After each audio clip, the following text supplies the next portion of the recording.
میں پاکستان کے ان 1% بچوں میں سے ایک ہوں جن کو اپنے حقیقی ماں باپ کا نہیں پتہ ہوتا، اور ان 1% میں سے بھی 90% محبت کے نام پر کیے گئے گناہ کی نشانی ہوتے ہیں۔ شاید میں بھی ان 90% والوں میں سے ہوں گی، یا پھر شاید نہیں بھی۔ خیر، مجھے چودھری ریحان بخش نے ایک لاوارث بچوں کے ادارے سے اپنی بیگم سے اجازت کے بعد اس وقت گود لیا تھا جب ان کو یقین ہو گیا کہ ان کی بیگم میں ماں بننے کی صلاحیت نہیں ہے۔ اس وقت میں فقط چند ماہ کی تھی، اور میں نے جب ہوش سنبھالا تو مجھے چودھری ریحان بخش نے باپ والا پیار دیا، مگر پتہ نہیں کیوں مجھے لگتا کہ میری ماں کوثر بیگم مجھے اچھا نہیں سمجھتی۔ جب تک میرے بابا ریحان بخش گھر میں رہتے تب تک میں گھر میں کھیلتی کودتی بہت خوش رہتی، اور بابا کے جاتے ہی کوثر بیگم کا سخت لہجہ اور رویہ مجھے سہما دیتا۔ میں کمرے میں دبک کر بیٹھ جاتی، اور اگر بابا سارا دن گھر نہ آتے تو میں سارا دن وہاں بیٹھی رہتی۔ مگر جس تقدیر نے پہلے مجھے میرے سگے ماں باپ دیکھنے نہ دیے، اس نے ایک بار پھر مجھے آزمانے کا فیصلہ کر لیا تھا، اور میرے بابا ریحان بخش دل کا دورہ پڑنے کی وجہ سے چل بسے تھے۔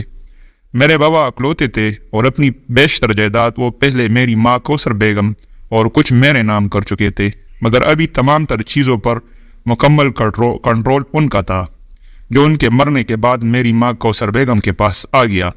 دوسرے لفظوں میں میری بدقسمتی کوثر بیگم کی خوش قسمتی بن گئی، اور کوثر بیگم نے عدت پوری ہوتے ہی بابا کے ایک ذاتی ملازم فرقان سے شادی کر لی۔ اب میری تعلیم کا سلسلہ بھی ختم ہو گیا، اور میں گھر میں پردے غیر بن کر رہ گئی۔ جب فرقان کے ہاتھ اتنی ساری دولت لگی تو وہ نشے اور جوئے پر پیسہ اڑانے لگا، اور میری ماں کوثر بیگم نے بھی اسے روکنے یا سمجھانے کی کوشش نہ کی۔ ادھر میں نے جوانی کی دہلیز پر قدم رکھا، اور ادھر فرقان نے جوئے میں اپنا آخری گھر بھی ہار لیا۔ کوثر بیگم اب چاہ کر بھی فرقان کو باز نہ رکھ سکتی تھی، یہاں تک کہ ایک بار فرقان جوئے میں اپنی بیوی کوثر بیگم کو ہار گیا، اور تب کوثر بیگم نے میری بڑی چڑکانے کا فیصلہ کیا، اور فرقان نے کوثر بیگم کی جگہ جواریوں کے سامنے مجھے پیش کر دیا گیا۔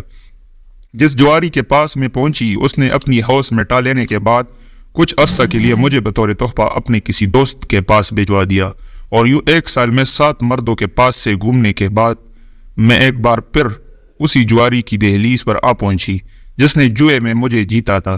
اب جب کہ میں اس کے کسی کام کی نہ رہی تھی تو اس نے مجھے بازار حسن میں فروخت کر دیا۔ بازار حسن میں ایک فدا خان نام کا آدمی مجھ پر فدا ہو گیا۔ اس نے مجھے بازار حسن کی ملکہ سے خریدا اور مجھ سے نکاح کر کے دبئی لے کر آ گیا، مگر وہ بھی بدذات مرد ٹھہرا۔ دبئی آ کر مجھ سے جسم پروشی شروع کروا دی۔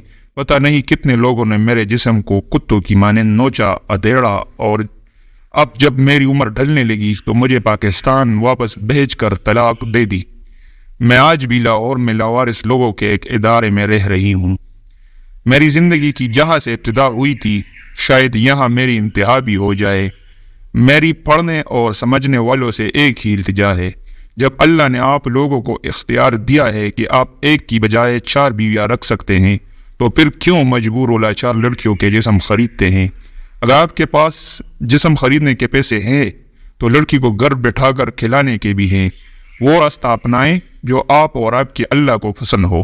آخر میں اس بات پر متفق ہوں کہ عورت مرد سے زیادہ ظالم ہوتی ہے۔